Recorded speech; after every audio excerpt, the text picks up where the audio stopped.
Mike Harati's joining me here on the podcast today. What's up? It's good to have this guy on. We've known each other for a few years now.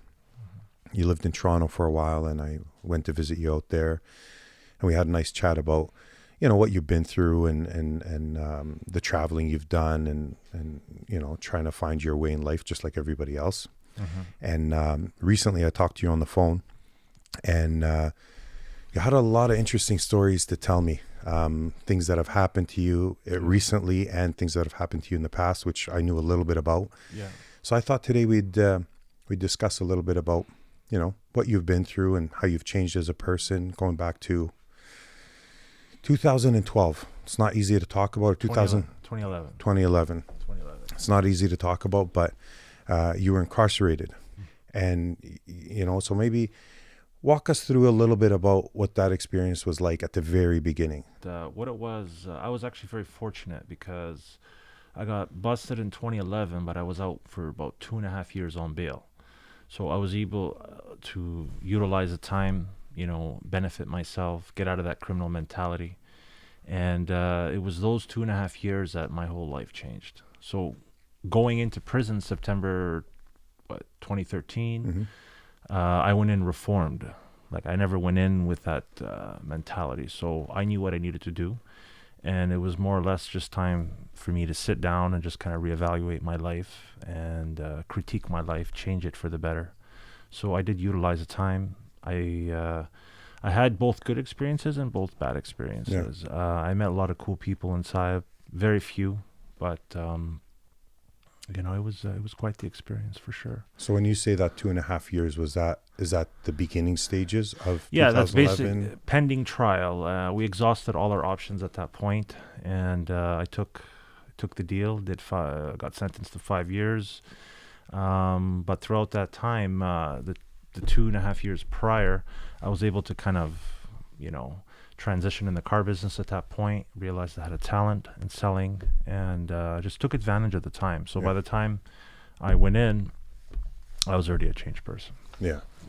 No, I remember you telling me about the car industry and where you were working and stuff like that. Yeah. So just to go back to the beginning, and like I said, I know this is not the easiest thing to talk about, but when you first went in after you exhausted all your options and you took the deal, and you went in there, obviously you tried to take a very negative situation and make it, or try to make it into a positive one, because sounds impossible to do, but it doesn't happen right away. Like when you go in there, you don't know what to expect, right? Of course. So you basically just prepare yourself mentally, and then after your first 100 days, it becomes routine. But you're going into an institution, and that institution is meant for punishment, not rehabilitation. So there's a difference. So I went in there knowing that. So I did what I had to do for myself to be the better version of myself. Yeah. Had I went in there and wanted to get involved with everything and kind of take advantage, I would have came out worse than what I would than prior to me going in. Yeah. So basically, I had to make sure that my mindset was always positive, because like you're in there at least 18 hours a day in your cell, 18 hours a day. So you have to have a lot of books. You have to have a lot of mental toughness. Training is a big thing in there. That's what keeps you sane in there, at least for me. Yeah. I did that, and I just stuck to it. So I was able to get out on parole early. But believe it or not, being on parole is harder than the time. The time for me was easy because I knew what I needed to do. But being on parole was actually a lot harder than the time. And a lot of examples. For instance, I got out January of 2015, and the parole officers that you deal with are, although they come off like they're educated and they want the best for society and the best for you, really they're just looking for anything to send you back. They don't get paid well to care enough. They could care less. Their job is basically to look at any holes in whatever story you're telling them, or work, or paperwork, or what have you. Try to find the negative. I mean, they used to call me like in the middle of my work day. I would be at work and they would call me, yeah, we need to see you. Well, I'm at work. Can I come later? No, we need you now. If you don't come now, then they threaten you right away. So then you have to stop what you're doing, and then you got to go out there. Luckily for me, my place of employment at the time, I knew everybody and they knew my situation, so they were very accommodating to that. And lenient. Very. So I got away with, I got to get out of here, this and that all the time. But I was selling also, 20, 30 cars a month, so I had that advantage. Yeah. So it doesn't make it easy just having these random phone calls and check-ins where you had to drop everything you're doing. It rattles you a little bit. Now, it got pretty interesting for me because I knew that in order for me to be successful on parole, I had to leave Edmonton. Why? Because I know everybody. And one of my conditions was you can't communicate with someone who has a criminal record or something very minor. You can go back for something like that. And, I was pretty familiar with Toronto due to my past travels that I went there. Yeah. So an opportunity came my way to open up a business out there. So I said, okay, well, I have 2.5 years left on parole. Might as well just, finish it out there. Yeah. And it worked out beautifully. I went there and I had my business there for a couple of years and I transitioned perfectly. Yeah. The parole system out there didn't really give me a problem because they seen everything was routine. Yeah. But it was near the very end when the supervisor realized that the parole officer that I had was too cool with me. He switched up the parole officer, gave me someone else that was a little bit more, technical and whatnot. Even though I wasn't doing anything illegal or nefarious, they just, tested me in every possible way. Yeah. So just to make a long story short, they violated me on a technicality. And I went through that whole process of being a federal inmate for the last 4 months. And that was like a roller coaster, man. Okay, so let's back up a little bit before we get into your recent incarceration, what you had to go through and everything that you elaborated on in our previous conversation. You, when you were in Toronto, because I remember I went out there and I visited you and I had some things to do there as well. So I stopped in and I remember... It seems like yesterday, man. It seems like yesterday, but I couldn't believe how much time you spent in your car and how hard I'm so used to, cities like Edmonton where it's so easy to get around. Within half an hour, I can circle the city. Where in Toronto, everything you had to do, whether it's grab lunch or go to check in on somebody or whatever, you had to navigate your entire day around it. For me, because where I lived in Richmond Hill, which is the suburb outside of Toronto. And it's very populated. Very populated. It's a heavy Persian area there. Mm-hmm. And and my store was downtown Toronto. Yeah. It was in the Portuguese area of Toronto, Rogers Road there, Keelan Rogers.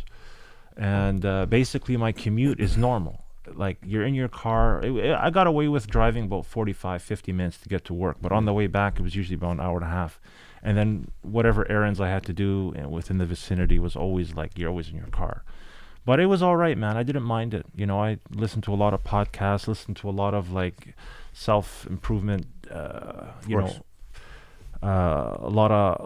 lot of things you could benefit from within that hour and a half. Like you're in traffic, you might as well do your emails and whatnot. Although you can't be on your phone, but I got used to the little Bluetooth app that I have. Yeah.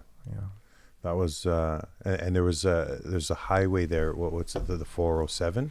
Yeah, that express highway that you got to pay for when you're on, which is how do they it cuts your time in half. So wherever you need to go, that if you get on that highway, you'll pay maybe like $10-15 or whatever, but it cuts wherever you need to go in half. And they do that by taking a picture of the license plate? Yeah, they got cameras. That's crazy. Yeah.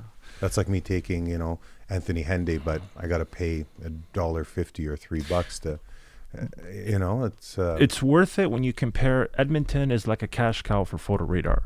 In all of Toronto, you won't see one photo radar. I mean, they'll have red light, maybe a few cameras, here and there, but they don't have any photo radar. I was there for 2.5 years. Not one ticket did I get. So their money's kind of made elsewhere. Yes. Okay. Yes. Because of like what we talked about, the 407 Express. I got more tickets and more traffic violations in a smaller city, right? Like Edmonton, than I did in Toronto. Yeah, I noticed that too. Actually, I only lived in Toronto for about a year and a half, but we didn't do much driving. To be honest, we were right in the middle of the heart of downtown. We were beside the CBC building and the. That's CN how you Tower. want to do it, though. Like for you, but it was expensive though. The thing is, I was setting myself to work and live downtown. Yeah. The problem was the dealership, after I sold the business, the dealerships that were all within the area were kind of outside the train station norm. So you'd have to drive. Yeah. But the way to do it, man, is just to be more like interpersonal and to meet a lot of people. Yeah. Just go downstairs from your condo and get on the subway and commute wherever you need to go. Yeah. And that's what I wanted to do. Like, that's like actual living there. Kind of discover the city for yourself. Yeah. So, it wasn't quite like that for me. Yeah. It wasn't. I just got right into working 14 hours a day and doing the whole drive back and forth. And you had 2 restaurants that you were running at the time. That was one for about a year, and then the second one came after that, and then that's when it just became chaotic. Like just too many hours. 14 hours a day. I mean, I'm a single guy, Yeah. I mean, I had a good crew, but there's always that case where someone will call and say, "Hey, I can't show up." So of course, yeah, I lived that life for a few I years. think that happened when you came to see me. You had a day off. Yeah, you were really stressed though. Yeah, so although you live, and I had a nice condo there, it was a nice condo. I liked it. It was nice. Nice view, and setup was nice. It was awesome. But I just couldn't really enjoy it. Couldn't really sit back and enjoy it. It was always that adrenaline when you come back from driving, knowing that, hey, shit, I almost got into an accident today or something. Yeah. I mean, I was there when that incident happened, when that guy got onto his that vehicle and rammed eight people. I was on the other side of the street when that happened. That happened, 5-6 months ago? Yeah. Or no, I'd say last summer or something. Really? Yeah. Six yeah, months it ago. happened because we had something here happen in the city right around that time. Where somebody drove the U-Haul truck and hit a few people on, I think it was White Ave or Jasper Ave. He ended up on Jasper Ave. So it was around that time. So almost a year ago. Yeah. It was just intense, It's very intense. Well, it's a big city. It's corporate Canada. It's like it's very fast, but I like that though. Like, I like that feel of the city. Yeah. So in the beginning, like, I was like, whatever, I could do this, But then in the end, I was like, okay, you're doing good, but come on, you have no time for nothing. Yeah. So well, you're working, you're excited, you're doing everything the legit way, and you're trying to, stand up on your feet again and make a life for yourself. But then you got, your parole officers contacting you and all this other shit. I was doing very well when I was out there. Like, everything was going good. It's just the fact that when you do too good, they see that as, oh, well, he's up to something else. You know what I mean? That they're used to that. Yeah. So I always told them, I said, look, while I'm doing what I'm doing, please have someone follow me, whatever. I don't care. Let me just do my thing, and you guys will be able to see that I have a pretty disciplined routine. Besides smoking a joint once in a while, you weren't really doing anything. But they knew that anyway, right? Yeah. So it doesn't matter. Yeah. It was a learning experience. I realized down the road that if I were to get into something like that, I would want to have my family implemented in it. Yeah. Just because everything goes to the family, right? Yeah. You're not worried about this guy or this guy or this lady. Yeah. But yeah, it was. And those were the ones that were the closest to you. Like, that's who you had to depend on. Was really family, and family is key. Friends from the past or people that used to know you. They tend to dwindle away when you're going through a tough time, right? Is that fair to say? I would say as we get older, life changes. It's not the way we remember when we were kids. Everybody's caught up in their own. I'm sure everybody has their own area where they're working on, or they want to, they have a goal they want to get to, or what have you. Or they have a stress in their life that's kind of causing them from being public or vocal. Yeah. But for me, I didn't care. I just wanted to express myself and live, and just tackle on big opportunities, goals. And Toronto wasn't easy, and it was pretty difficult. But so you definitely challenged yourself when it came to what city you chose to do it in, and the fast-paced lifestyle, and the traveling, the commuting, and working 14 hours a day. That's not easy, for sure. It's not, but when you're young, you know what I mean? You got to take advantage of that time. For me, though, I don't like the norm. I like to take risks. Like, I'll jump on an opportunity that will come my way that'll kind of, people will look at it and be like, oh, that's a little out there, Yeah. But I thrive on that. Of course. And that's why I'm always coming, I'm always going, I'm always trying different things. Yeah. Some of the businesses that I got involved with back in the day, some were very successful, some were a learning experience, and I had supplement stores, I've had a lot of different businesses, and each one I learned something different. Yeah. And the change of scenery is nice. You always have to change the scenery. You got to change what you're doing. You can't, the monotony of the day to day, 9 to 5, gets old quick. Especially for a guy like me, you know, I like seeing different things all the time. Trying and it's a big things. transition. I mean, you're in Toronto. That's a lively city. But the 6th, and now you're back on the north side again. From the just visiting from the 416 to the north, temporarily. But I took advantage, man. I got to train with some pretty good coaches out there for boxing. I went and trained at Atlas Boxing, which is Lennox Lewis's old stomping grounds from when he won the Olympics in '88. And you started that when? Because when I last saw you about a year and a half, almost 2 years ago, me and you sparred a little bit, and you were showing me a little bit of boxing, and you're saying now that you've been pretty consistent with it, and now you've become a way better boxer. You've lost a lot of weight from when you were much bigger. When I remember, but it doesn't look like you lost muscle. It just looks like any fat you had on you destroyed it. Well, what happened is like it came at a blessing in disguise. I was taking boxing very seriously the last couple of years, and having been able to train at Atlas, when I got jammed up and I got sent back, I weighed about 275 pounds. When you say jammed up, you mean like when you left Toronto? When I got picked up in BC. Okay, but when I was on my way to BC, and I was changing ship to British Columbia. So basically, you wanted to change things up a little bit. So you went from Toronto, went to BC, and that's when you got businesses. I sold my businesses because of working those late hours, and an opportunity came to work in the car business out in Toronto, and I did very well with that. Okay. The only problem was I was having a hard time getting licensed out in Ontario. BC gave it to me right away, and the area in BC, I was very familiar with it. Beautiful. What area? Squamish, BC. Never been there. Beautiful. It's like an hour away from You've Whistler. Been there? He's nodding. It's like, okay. it's awesome, man. It's you agree? You concur?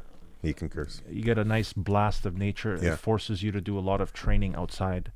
You're not necessarily cooped up inside, like biking, mountain climbing, things I'm not really used to. Yeah, a lot more water and nature and hiking and bike rides and stuff. So when I got jammed up and they sent me back, and then I just utilized the time, you know what I mean, to basically do a lot of intermittent fasting and just drop some of this weight, because I had a hard time losing weight. Like, Ramadan was a month before I went in, and even with Ramadan, I was having a hard time losing weight. Yeah.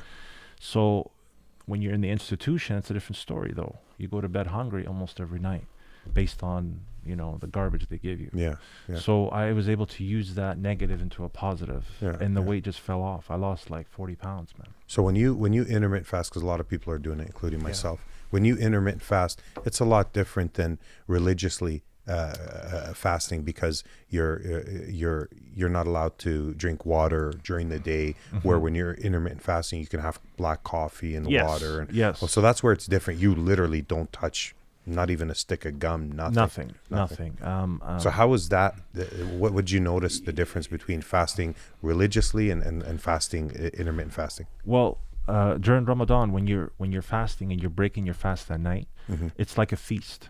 So everything that you've been craving, I mean, realistically, Ramadan is for you to feel what less fortunate feel. It's more of a spiritual kind of bettering yourself, cleaning the blood.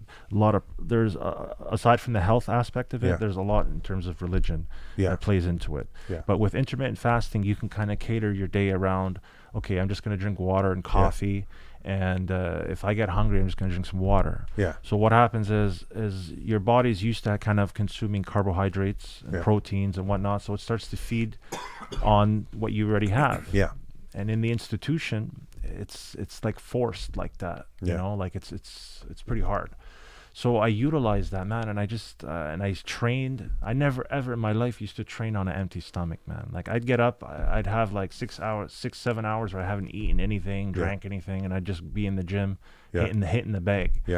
And I remember you used to eat and then go to the gym. I had a whole ritual almost. Yeah. Have some oatmeal or whatever, and then I was very religious with like post-workout meal and all that kind of stuff. Like I had to change how I used to think about nutrition in terms of physicality. Yeah, for sure. Because your body, believe it or not, it works more efficiently when there's nothing in it, and when it's kind of in that state of fight or flight. Yeah, it works a lot more efficiently. Yeah, you're right. And I benefited from that tremendously. Like I'm more agile. Yeah. My cardio's lighter on your feet. Lighter on my feet. I feel having like a pep in my step. Yeah. So when you got jammed up in BC, it was due to a technicality in the paperwork. For me, why are you in BC and you were in Toronto, and so there was some blah blah, some details that went into that, and then what happened after that? Well, I don't blame anybody but myself. When you're nearing the end, right? You got to understand this was a 10-year almost ordeal. Yeah. When you're nearing the end, meaning how much longer did you have? I had about 4.5 months left until I was done everything, where they have no more control over me, or none of that. Yeah, so you paid your dues, and you're not going to be bothered anymore. I put in all the paperwork to go into BC, and everything was kind of green lit for me. But because it was a really minute detail that they missed or something, and I got all lippy with them, and I said, look, I've been with you guys for 2.5 years. I've given you everything that you guys have asked for. I've always told you I was going to be somewhere. I was always there, Shouldn't I have a little bit of credibility? Shouldn't I have a little bit of like leeway, considering that I've been conducting myself appropriately, to legitimately, whatever, working your ass off. So I kind of figured, but until the end, man, they treated me like a con, and that's just how it was. And they really got treated like a con at the end when they. When you went in and after being in BC, so what happened after that? You had to do some time. That was a journey. I was thinking they're gonna put me in there for a week, kind of humbled me a little bit and kick me back out, but they revoked me right away, and that means basically they're gonna put me in there for the remaining period, which was illegal because I wasn't charged with anything, and they usually have time to review the circumstances for them to kick you back out. Yeah. But they utilize that to their advantage, because by the time anything happens where they figure out, okay, this guy's not supposed to be in here, let's kick him back out, they knew I only have 4 months left anyway, right? So it's just a matter of extracting as much as they can out of the So place. I knew that was the game that they're playing. Yeah. So I automatically said, you got lippy. It wasn't even that I got lippy. It was just that I was a little too smart with them. Yeah. I gave them some concrete... I'm sure they like that. I gave them some concrete information that they should have kind of backtracked on, and that was it. But whatever. They put me on Con Air, they call it. Okay, so like the movie Con Air. Pretty much. I love that movie. Exactly like that, man. This was the trippiest experience ever. But get this. Tell me. So when they got me in BC, the federal penitentiary in BC was called Matsqui, right? Yeah. And that wasn't the jurisdiction that I belonged to, right? Because the parole, it was out in Toronto, so they're like, well, we don't want to deal with this guy. He's gonna get out anyway. Yeah. They just put me on an interregional flight, and this was after about a week of being inside. About 1 week, You thought 1 week and probably gonna kick me back out. All this stuff came up. How wrong was I? Yeah. They're like, wake up, and it was like 5 a.m, and they took me, and they took me to an airport. And the airport was very close to the pen anyway. Yeah.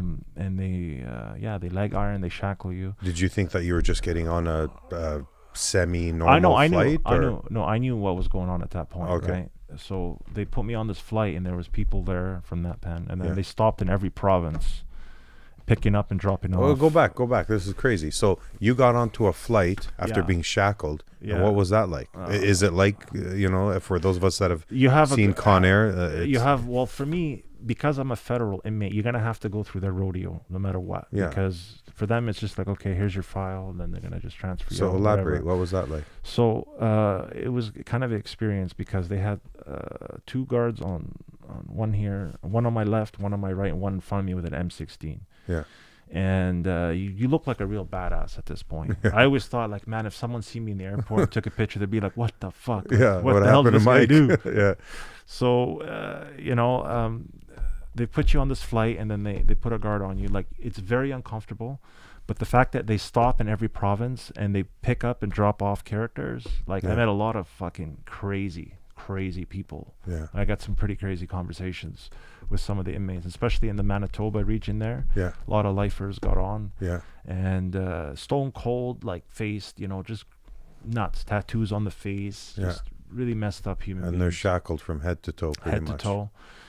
And he kept making these stops. So how long was the flight altogether? It was like a 10-hour ordeal by the time I got to Collins Bay. So basically, you must have had like 2-3 stops. 3. It was actually 4. 4 stops. 4 in total. We got to Collins Bay, which was like a breath of fresh air because the circumstances there were a lot more comfortable. Yeah. And I was there for a month. Again, the same thing. They're like, well, this guy's almost done. We don't want him here anyway. Yeah. And then they put me on. They went back to Joyceville, which is like the oldest pen. And throughout this time, you can't, you're not allowed to get out of your cell because you're on they call it TD case, temporary detention. Mm-hmm. So you're not allowed to like work, utilize the time when you're in there. It's pretty much punishment. You're in your cell all day. So what was the in-flight meal like on that? That was the best meal that I had in the whole time that I was there. Yeah. That was pretty. It was all right. Yeah. Just compared to the meals you were getting inside. Yeah, it was a breath of fresh air. Oh, okay. It was a breath of fresh air. But yeah, that's all done now, and it was an ordeal that I had to just deal with, just to know that this is what you went through. Yeah. Don't come back to that. Yeah. Don't ever put yourself in a situation where you have to go back to that. Lesson learned kind of thing. Lesson learned a long time ago. Yeah. But again, when you're involved, when you're wrapped up in the system, these are the circumstances you can get into. Yeah. So, for sure. Yeah. So when you went back to prison, and this was because that flight you're talking about happened when, about 5-6 months ago? Late May. Late May. Yeah. So okay, around there.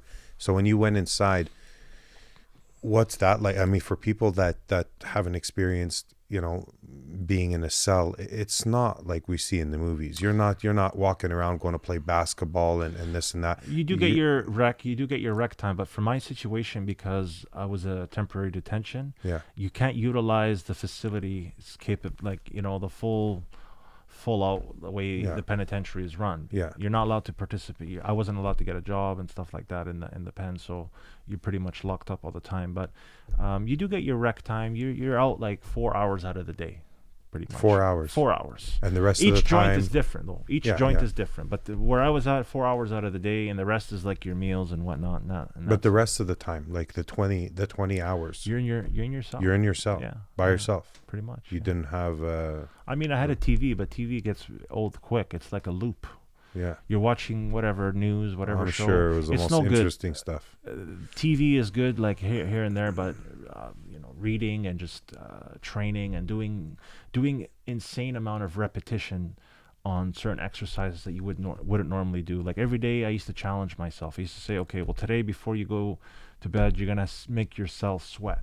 You're gonna shadow box where your cell is sweating, type of thing. So you feel like by the time you wake up the next day, you didn't waste that day. You did something like extraordinary type of thing. You do what you have to do in your situation. Because when you're locked up, the hardest thing about being locked up is every day is the same.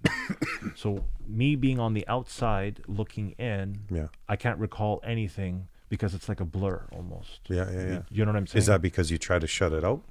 You try to shut it out, but every day is structured the same. So a week, you maybe pick up one thing that you did that week that's different other than the gym or whatever, you know what I mean? Like it's all the same. So if you're not utilizing the time efficiently, you get really depressed quick, But me already knowing the way the system is and how it is, I actually benefited from it. I became a stronger person from the whole ordeal. So in the beginning, it kind of sucked because it was fresh, but by the time I got out, it was like a blessing in disguise. I was humbled by the experience because I had to kind of look at myself and tell myself certain things that I never really would have done had I been free. Well, when you have no choice, it's funny what goes on in your head and what kind of adjustments you make and changes to your mental state and that. So at the beginning, I can't imagine you were doing anything besides just trying to take in everything and try to figure out what's going on. Yeah. And then afterwards, you really start to dive into yourself, into your mind. And did you read any good books? You said you read some books. I read a book on niche. A lot of really good authors. Terry White. I met a lot of cool people inside too that trained. Yeah. What did you weigh when you got jammed up in BC? You were at what? 275. And you're at what, 240 now? 235, 240. Wow. Yeah. So that was 30 pounds ago. Yeah. 40, almost. Well, 40. I fluctuate sometimes. I'll go up and down. I binge out. I'll eat. Yeah, of course. Especially when I got out, I ate a lot. Yeah, of course. McDonald's started to look like the healthiest meal on the block. Yeah, you just have certain cravings. I have a sweet tooth, so it's no secret. People will, Yeah. Interesting. Yeah. I like that. There's nothing I mean, it's hard to share this story, I'm sure, and it's not easy. And for those of you that don't know Mike and don't know his history and what he's been through, I just have to, applaud you for coming out of it on the other side, a better person, both mentally, physically. You look good.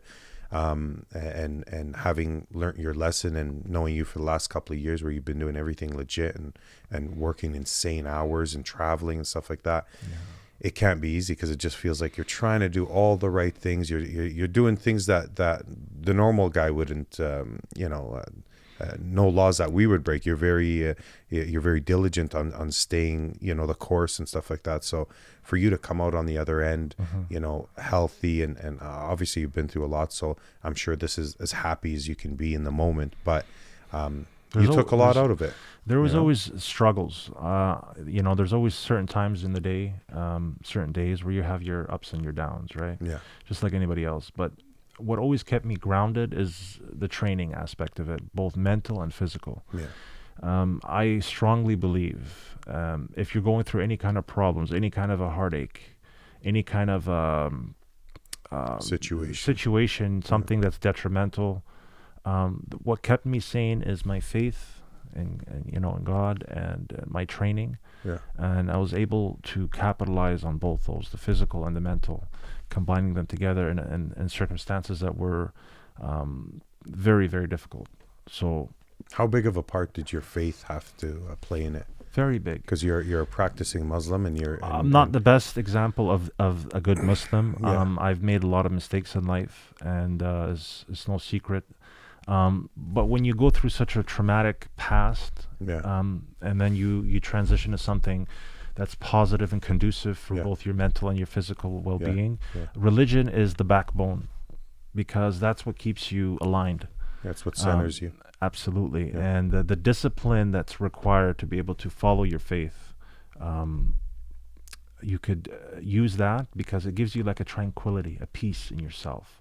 Although I was locked up, every time that I prayed, I felt like that tranquility of the heart. So it was always like, okay, I'm in here, but I feel good. It's hard to do that on your own content. too, right? I'm content. Well, when you're in, usually it's unfortunate, but when you are in very bad circumstances, that's what you turn to because that's all you have. Yeah.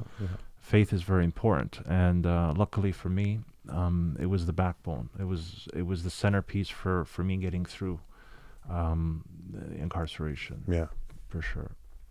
So that's it's hard to do that alone because you think of your religion and your faith, and most people when they pray they're usually at a mosque or church, or they're surrounded by people they love and know, and it's easy to get into that because that's what you guys are all there for. But when you're by yourself in a cell, I can't imagine having these conversations with God that they're all going to go the way you planned, and they're all going to go as they would if you were in a mosque or church or something like that. So true, but sometimes circumstances happen for a reason. Like there was something maybe that I needed to learn. There was a lesson that I needed to learn. So I never looked at it as why me, why me, why me. There was a lesson. There was something valuable that you were going to learn and comprehend based on this experience. Now I knew based on the way I used to live in the past, I needed to get closer to God.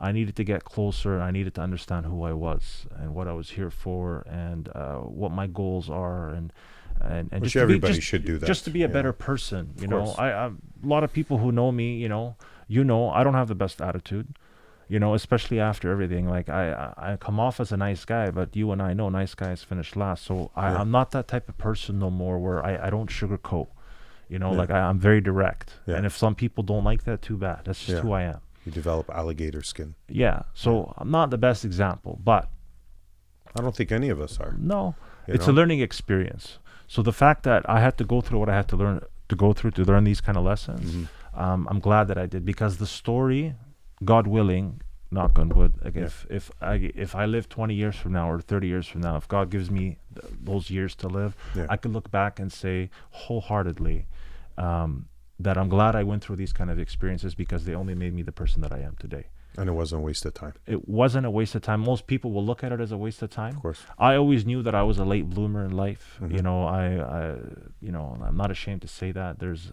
a lot of situations that people should have learned earlier on in life. Maybe I learned them later, but there's also other things that I learned earlier rather than later compared to other people. So it's just, a lot of us nowadays, I feel like, throw around those words that we're all late bloomers. I find that a lot of people in our generation seem to be late bloomers, including myself. I feel like we're all blooming late. Well, because it's like a paradigm shift right now with technology, with everything that's going on, with relationships are not as interpersonal as they used to be. Everything's over your phone now. Oh, it's all swiping. I still hate it. Hate it. I'm a fan of the 90s era, how things were just more real. And where you could pick up a phone and call somebody? How weird is that now, getting phone calls? It's crazy, man. It's like if you call someone, you need to talk to them. They look at it like, why'd you call me type of thing, you know? I'm like, well, it's headed down a direction I'm not too happy about. People would rather text message for 45 minutes to an hour in a conversation that could have been done in 30 seconds on a phone call. And you can't read someone's emotions. Okay, if they throw an emoji, you can't. Like, you have to be able to almost feel someone talking. And even if you put out an emoji, I'm not even sure that smiley face was real or not. What did you mean by that? And then you're going to be thinking, what do they mean by that? It's misinterpreted. It's going to mess with your head. And but I guess, like, we're millennials, right? This is what's expected. This is what's been studied, and this is what they want. Yeah. I'm 32, but I feel like I'm a lot older. Based on my experiences. And I'll tell you right now, and I'm sure you could agree, that the old school way of doing things was the best way. It's not as convenient. Yeah.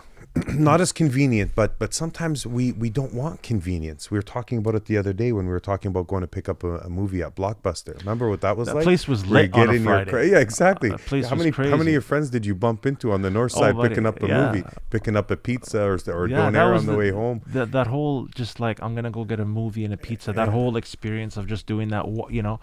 Now it's skip the dishes and a text message and it all arrives at your door. Yeah, it's just...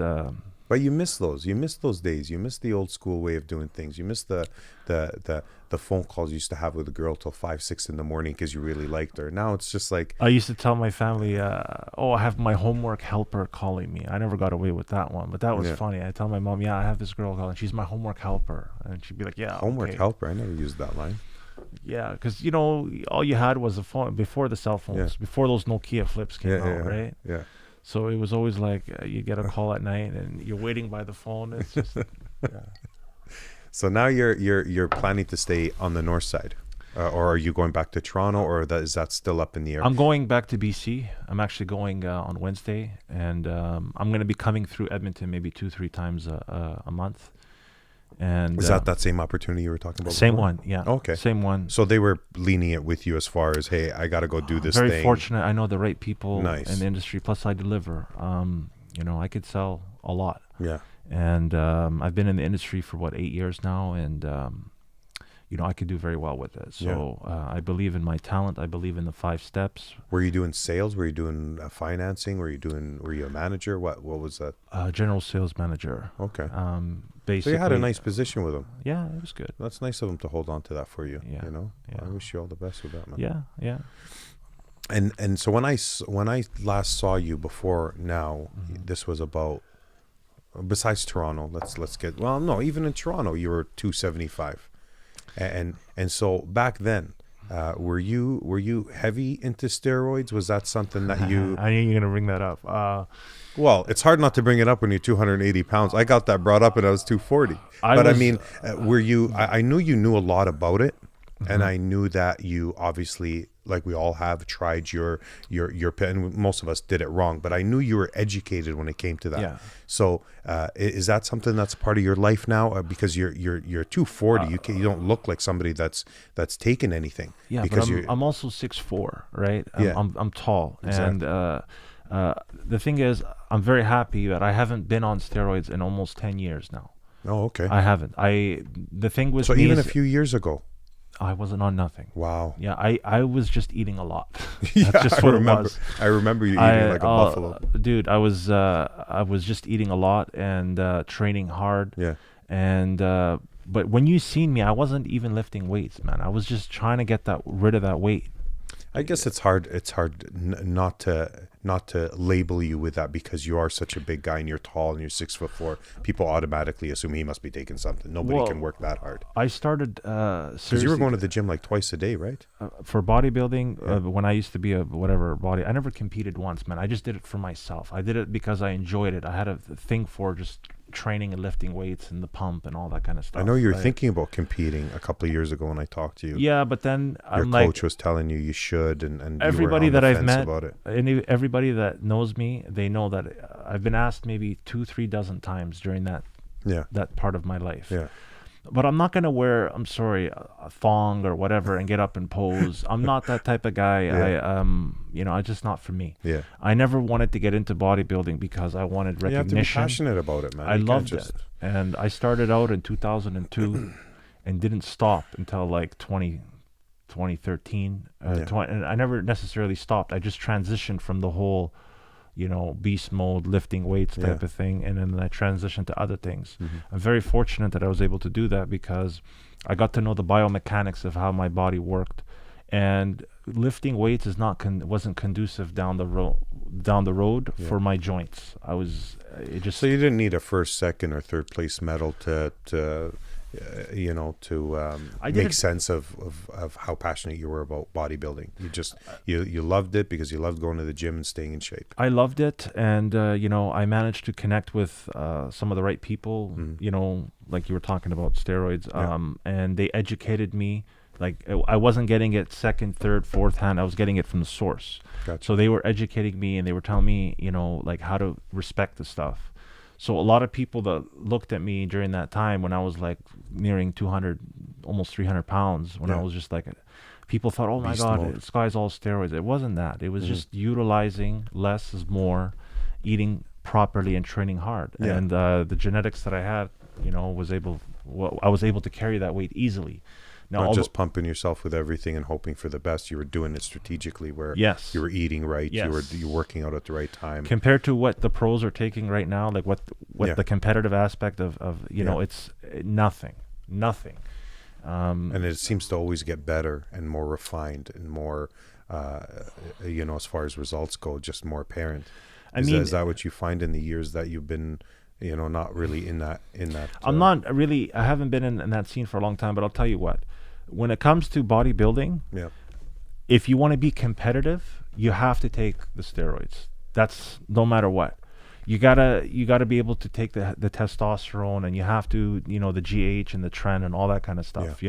If you want to be competitive. But if you want to just take care of yourself and you want to have an overall good shape, nutrition is, I want to say, 75%. Yeah. Gear is going to be the 5% refinement, right? And everything else is the food. Or what did I say? 75% diet, and then everything else, overall finish. Yeah. Right?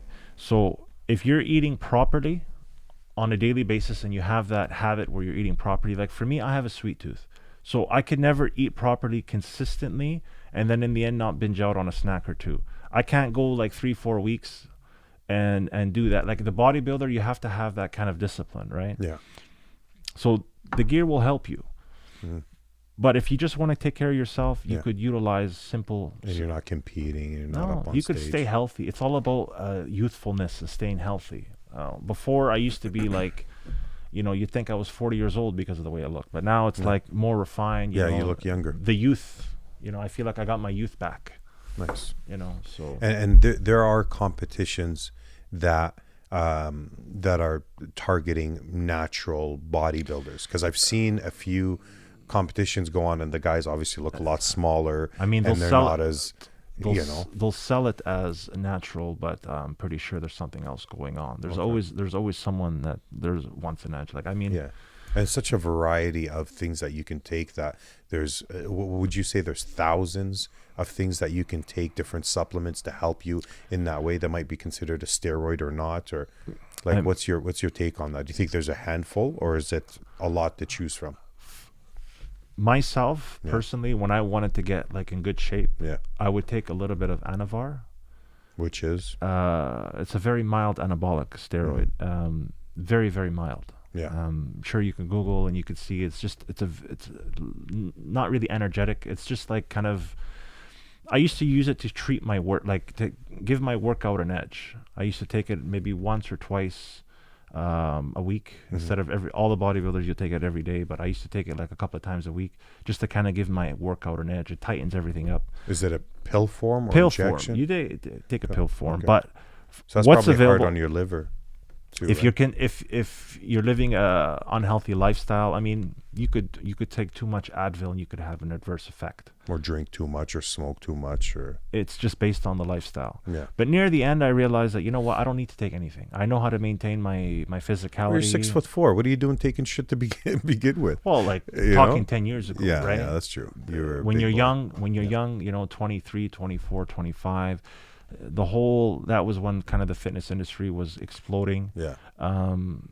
I kept on saying to myself, well, I got to look this way, because you got to remember, I got into bodybuilding and that look because I love to. Yeah. It was just something I enjoy doing. But also there was a business aspect of it that I got caught up with, as you know, that I took advantage of too. Yeah. And I was partying. Well, because you knew so much about it too, that people would naturally ask you. I think you told me a while ago that you get asked so many questions at the gym and approached so much that it almost forced you into that avenue, because of the fact that you already had that look where people that were interested in getting bigger or stronger or faster, whatever the case may be, they would approach you a lot more than they would approach somebody like me at a gym. Yeah, I was getting a lot of attention during that time. My life was very chaotic. I wasn't like, I was heavy into the bodybuilding scene and the partying scene and a couple of other scenes that I don't want to mention, but it was, it was everywhere I went, man. Hey, and then I use that to my advantage. Yeah. I'd educate people, but now everybody has access to information anyway. Yeah. So.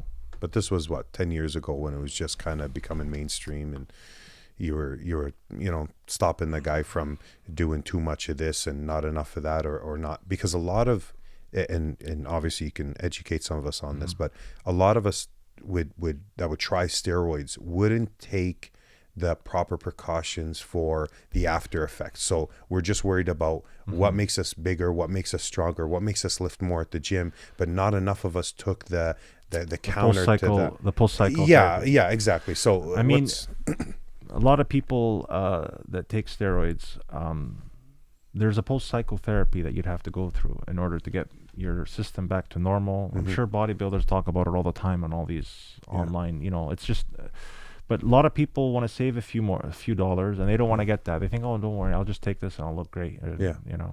And I used to be the first one to push clients away because of that kind of thinking. Yeah. I want you to respect the stuff because it's powerful shit. Yeah. You'll have a guy. It's not a quick fix. Like you were doing it for years, and you've been bodybuilding for years. So you developed an understanding of it that most people think it's just a magic pill. And it bothered me. You got to respect the stuff, man, because you can get into a lot of situations where you could hurt yourself. Yeah. You could have adverse reactions. I had, like, oh, dude, I was raging, man. Like, I just wasn't a nice guy. That was one of the, the side effects. I just very irritable. Anybody who talks, I was just very irritable all the time, and I didn't like that because that didn't represent who I was. Yeah. So you got to respect the stuff. If someone's gonna spend all this money, whether they get it online or through someone, but if they take it seriously, they got to respect the stuff, because you're gonna get results if you're taking legitimate, good quality stuff. You're gonna get results, so you have to respect it. So my whole thing was, this is what you're looking at. this is what I would do, and this is what happens if you don't do this, and this is how you know what I mean. And that's just how it is. I was just real. I wasn't. I cared about the well-being. Yeah. You know. Yeah. You know, because where most people just sell it to them on a corner and then they're gone and they don't hear back from them. I mean, you know, were you keeping in touch with some of the clients? Like, were you guiding them through it, or was it just here's your box, don't contact me anymore? No, it was just email. Here you go, and any questions, and that was that. That was I've retained a lot of clients like that for fitness, for health. You know, I used to train a lot of people as well, but I'm so not into that scene anymore. Like the bodybuilding aspect is just not for me. Yeah. You know, I don't even pay attention to it no more. I'm more about just taking care of me. Yeah. And I mean, the conversations that I used to have, let's say 5-6 years ago, are just, they're no longer that no more. It's just different, you know. That's what I like about, you know, this podcast so much, and the reason I even wanted to get into it was because we could have this conversation in a car. We can have it at you know, Tim Hortons, we can have it sitting down for coffee, but something about sitting down and talking to somebody one-on-one and being comfortable with what you're talking about just gives you that undivided attention. And then that's what I feel becomes so addicting about this, where you're not really distracted by anything around you, which we all are. How many times you talk to somebody and your phone goes off, or you get a text message or an email, and then your mind's elsewhere? I always found it, so disrespectful, but I'm guilty of doing it myself, where you're at dinner with 4 or 5 guys. How many of them have their phones up or on their phone? It's the anticipation. It's like that temporary satisfaction that you get from receiving new information or what have you, or a picture or a text or whatever. You know, they say when you're texting, and when you're looking and someone's texting, you know how it shows that little bar? They say your heart rate goes up to 180 beats per minute when you're anticipating what the next message is going to be. If you're anticipating a good one. Hopefully. But they say your heart rate increases. It goes automatically. So technology and texting, and it's like it wants to be a part of our life. You know what I mean? And I mean, some people welcome it, some people just don't. But good thing with podcasts, you're able to express yourself, and you could have more of a feel of who you're talking to, and you know, really get the sense of, well, you know, how they're living. Absolutely. How they feel. I think about certain topics. I think a podcast would be useless if we were back in 2002, 2001, because why the hell would you need to sit down and have a conversation with somebody and be on a mic and hear them through a headset? Because it wasn't that uncommon to have a real heart-to-heart conversation, a one-on-one. It was easy back then. Now I feel like there's so many podcasts out there, and I listen to a lot of them, but the reason I got into it is because it just seemed more meaningful. The conversations were meaningful. This is the most meaningful conversation me and you've had. And we've had many conversations, but this by far is the most meaningful. So I'm glad we're recording. I'm glad it's on camera. Maybe that's why. Maybe because there's a camera in our face, so we have no choice but to be. You tend to forget about it. You tend to forget about it after a while. It's not there. But it's just we're living in an era where sometimes to have somebody's undivided attention, have a real conversation like the one we just had, it's just best to sit down and hash it out like this. Like, I think our phones are off right now, so nobody can reach us. It's just and it's not easy, right? Most people don't like this though. Like they, you know, I had reservations about it, but in the beginning I'm like, whatever. Like, this is just a good way to be able to conduct yourself and express yourself. I think it's healthy. But if you're on a screen all day and everything's kind of through that screen, you're communicating, and that person's feeling emotion based on words.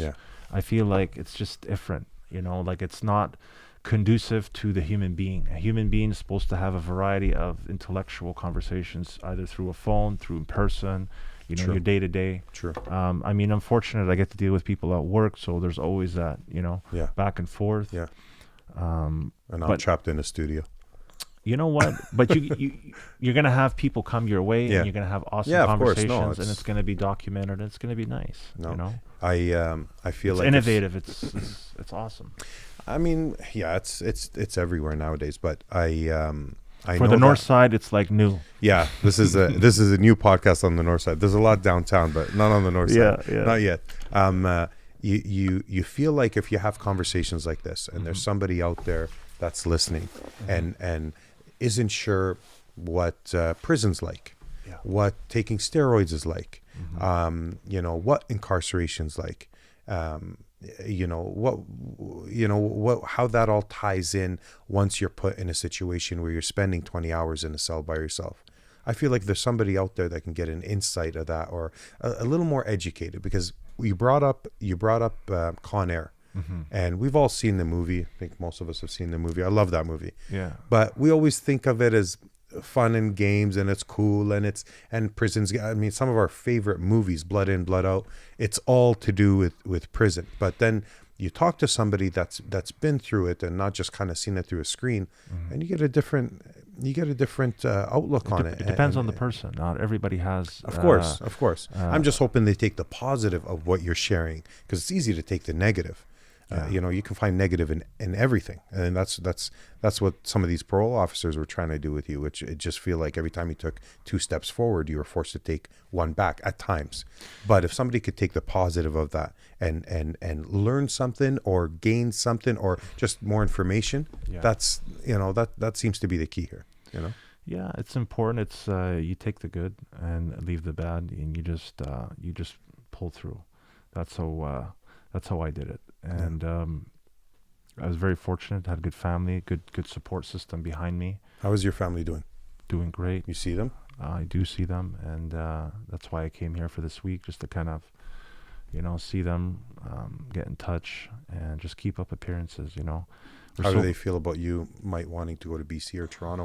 They want you around now more? My family loves what I do. They love the fact that I take risks. I get out of my comfort zone. And you throw me anywhere, I'll land on my feet, type of thing. Yeah. I can't do the whole thing where it's like day in, day out, the same thing all the time, And obviously you don't go to bars, you don't. It's not my thing. It's not your thing. Yeah. It's not my thing anymore. I mean, I'm sure a lot of people our age right now. It's just you're not missing much. You're not missing much. I mean, I used to once in a while, like in Toronto, Cabana. I don't know if those are real clubs. Yeah. Like once in a while when it's missed, sure. Yeah. But I gotta admit, it's just not my thing no more. For me, getting the best out of a weekend is having a heavy duty training session, weekend, and keeping positive, and reading a good book, whatever puts you in that state of mind. Praying, keeping consistent with the positive. Yeah. And I'm 30 or 32 years old, and when you hit a certain age, it's just like you go through a systemic change where it's like the way you think is just totally different, and the way you act, the way you conduct yourself, the way you approach. You're growing. I think without that, I'd be a little weary if I bumped into somebody where 10 years later I was looking at the same person having the same conversation.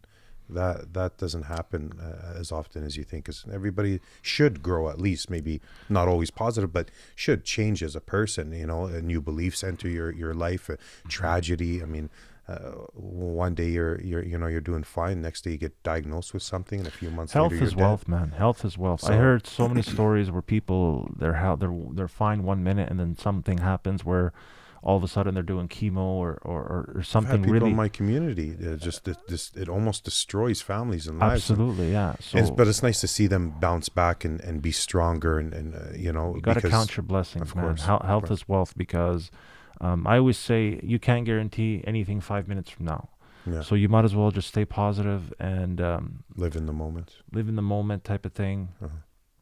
But the biggest thing is just be positive, be a better person. You know what I mean? Don't be rude. Don't be, be cool. Yeah.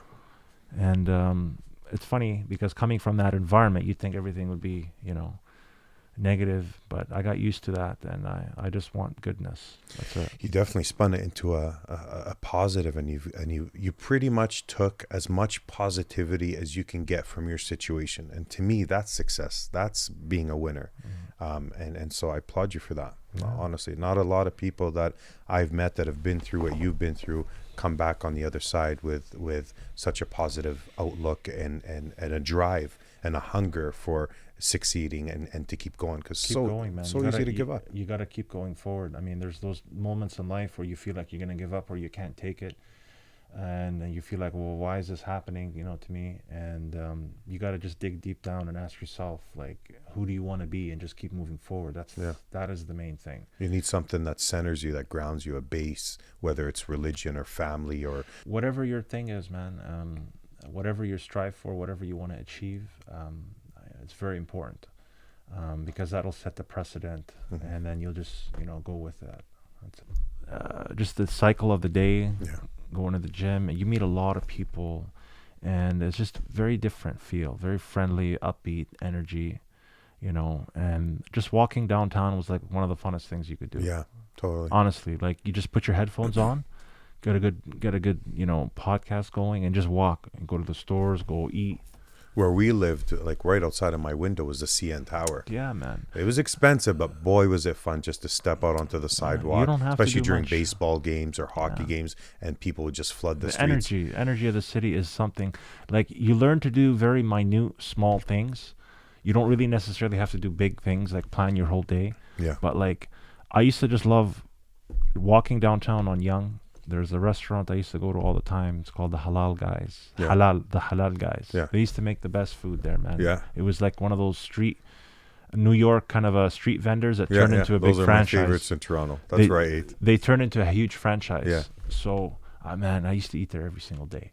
Yeah. I used to just love it. And, you just try different restaurants. I started eating a lot of Jamaican food, man. Yeah. Like a lot of oxtail and Really? yeah, like I just got on that. Oxtail. Man. Oh, you've never had oxtail before? Never had oxtail. Dude, oxtail is like awesome. Man. I don't like meat in general. I've given up on meat. I'm a carnivore man, but it's just the whole combination of the sauce and the rice and it was awesome. Yeah. Jamaican food is really good, and Toronto has like those ma and pa restaurants that have been there for like 50 years. It's very ethnic. It's very diverse everywhere you go. Whatever kind of food you want is exactly. there. That's what I loved about it. And you don't really go per se like shopping at a grocery store. It's like kind of in and out food all the time, right? So you try a lot of different places. Yeah.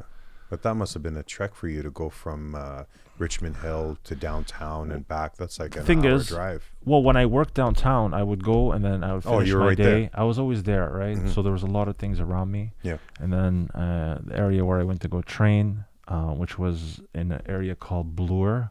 It's where all the like kind of those boutique fitness studios are. There's a boxing studio. There's yoga and all that. Yeah. There's just so much variety. You stayed away from Church Street and stuck to Jarvis. Of course, man. There's a whole community there for them. But of course. I was just caught up with work. Yeah. And 14 hours a day doesn't leave you much for, doing your recreational stuff besides working out and reading a good book or something like that. I can't see you being able to do anything else. I met a lot of people though. Like you come across a lot of people, and I met some really, really cool people there, and some I keep in contact with till today. Yeah. But I'm already here. I'm in Edmonton, but I miss the vibe of the city because it's just the vibe of Toronto. Yeah. How did BC feel in comparison? BC was more chilled, relaxed. Yeah. The air smells different there. You got the ocean, right? Yeah. And a lot of trees. I mean, it was just like the California of Canada almost, right? It was just very... I just did the drive to BC. Yeah. And it was about a 10-hour drive. We went to the Okanagan, went to Lake Country, went down to Kelowna. From Kelowna, went to Penticton. And that was awesome. Just having that water nearby. It reminded me of Lebanon when we were driving through it because it's all hills and it's green, and that was an awesome experience. I'm thinking I'd like to move there in the near future, especially because I'm not tied down at the moment, no family, no kids. I feel like if I want to take advantage of something like that, as long as you're able and you're single and you don't have, like when people are like, I totally understand when people are married and they have the kids and then they're kind of grounded, which is fine. But of course, I feel like as long as you're single and you're utilizing your time, take adventures, man. Just do things that you don't normally do. Take an opportunity that comes your way and just move. Now, most people don't like to do that because they don't like the isolation. They don't like the fact that they're leaving their friends. But all in all, it's always going to end in a positive experience that you took and you learned. Yeah. I jump at the opportunity now to move anywhere. I'm going to try to set up a situation where I'm able to live in Lebanon for 6 months out of the year, and then 6 months in Toronto down the road. That seems to be like everybody's dream. Few months back home, few months in Canada, and try to make it all work and tie it in together. Real estate is a way that you could do that, Yeah. And be smart with real estate. You could have a nice income coming in. Do you have your license when it comes to real estate? No, but if you buy property and you rent it out, you get a nice residual that comes in, and if you're smart, and you can kind of utilize that to your benefit. And have the right tenants. Have the right tenants. Yeah. Have somebody here to look after. I mean, you're like semi-retired at that point. Yeah. The whole thing right now is doing what you love to do and getting paid. That's the biggest thing right now. My goal is to have a sponsorship where I get free honey every day. Honey is the best, man. I use honey for everything. Yeah. I'd share my honey with you. Yeah? Yeah. Yeah, I get honey flown in from back home. Oh, like the old school honey. Oh, yeah. There's nothing that beats that honey when they come in a container where they're ready in the, what's that called? The cone? Yeah. Or the hive. You chew the beehive. The beehive, You chew the cone. The beehive. You chew the cone, and then afterwards it ends up being like a stick of gum in your mouth after a while. You just take it out and throw it. Really I love that. My parents always bring me that when they're home. Even just to use that for your coffee. Yeah. Because the sugar, that white stuff is very bad for you. Get into the habit of using honey for sweetening whatever it is that you're drinking. Yeah. Is awesome. Yeah. So for now, we're just enjoying good conversations with friends and people that I find as interesting as you, obviously. I don't know how often you're going to be in Edmonton, but next time you're in, maybe come through. I pass through all the time. I'd like to hear what you've been up to later on and how things have changed. I have some... I don't like to plan out anything because today is mine, tomorrow may not be. Yeah. But I'm just going to go on this stride. I'm just going to work hard this winter. And then spring, summertime, I think I'm going to do a little bit of Europe and then finish off in Lebanon. And I haven't been back to Lebanon since 2002. I'm going next year. So I'm due. I'm going next year. Yeah. But I'm going to go through through Europe first. I think I want to do like Italy and Greece, maybe take the train or just kind touch a few places. Exactly. Touch and then, a few places, so a couple of weeks in Lebanon, maybe 5 days of just kind of roaming through. I'd like to go to France and Italy, to Florence. Being an artist, I love those kind of places. Who doesn't? Everybody does. But, because I study up on it quite a bit, I want to see it. Give you some new perspective. Yeah. My cousin's in Germany, and he's been begging me to go there to stop and see him. He was one of those refugees that kind of had to walk for 3-4 days. So he has this incredible story to tell. Speaking of stories, so I'll take my mic with me. I want to go check him out and just hang out with him for a bit, and then eventually finish off in Lebanon. Yeah. And it's been a long time since I've been there, like 2002, man. It's been a really long time. Yeah, my last time was 2011, but I only did it for 3 days. I literally flew, stayed there for 48 hours, and came back just to see a wedding. Really? Really stupid, though. Why would you do it for 3 days? I had draft opening up in Clairview. Okay. And I was like days away from my grand opening. Mm-hmm. So when my cousin was going to get married, she's my first cousin, so I really had to be there. We all decided, 3 of us decided to grab tickets and go last minute, knowing that we had to come back literally 3 days later. So imagine all that flying. You were and jet lagged traveling. the whole time, probably. The whole time. I literally went from the wedding with my suit on right to the airport. But I got to see a great wedding. I got to be a part of it. It was an experience, a good story to tell. A very short story. But that was my last experience in Lebanon. It was literally 48 hours. So this time I'm going to spend a few I'm days. looking forward to it, man. I just... You'll love it. I just want that smell of za'atar and the bakery and, just sitting down with my cold Pepsi in the glass. Yeah. And just remember chilling. Those bottles that used to come in the glass? I used to just enjoy my Pepsi like that. Just to sit back and just chill, relax. Find a gym out there, train. But you know what? Instead of staying in my daya, I'm going to actually stay in Beirut. I'm going to just Airbnb. Where are you from in Lebanon? I'm from the Abelias. Oh, okay, yeah. It's close to Shtura. Yeah. Shtura is about 45 minutes away from Yanta, I think. Depends on how fast you drive. Give or take. Yeah.